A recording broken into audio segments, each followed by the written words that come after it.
Allora, abbiamo deciso di inserire all'interno del negozio tutto quello che poteva rispondere a un'esigenza di spesa, e quindi ci sono tutta una serie di paste che provengono da un mulino di Vicenza,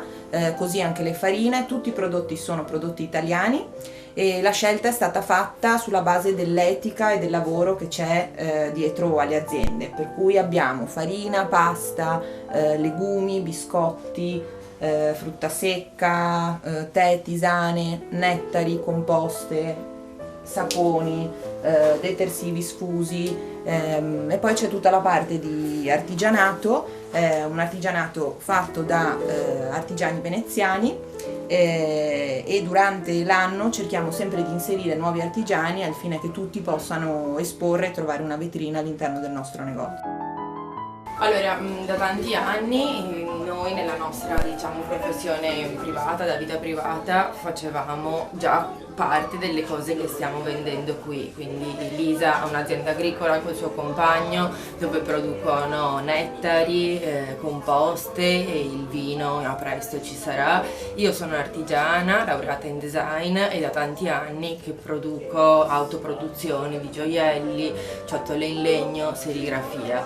Serviva per i nostri prodotti un luogo giusto dove poterli vendere e lo Sfuso ci sembrava il connubio perfetto dove poter inserire i nostri prodotti, quindi sfuso alimentare, detersivo e cosmetica solida.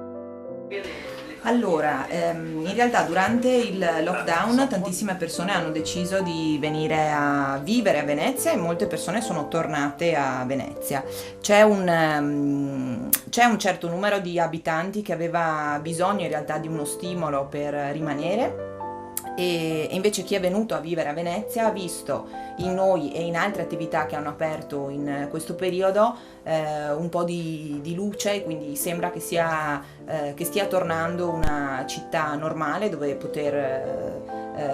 vivere. È difficile scovare i veneziani, però nel momento in cui c'è una vetrina e si crea un punto di incontro è più semplice riunirsi.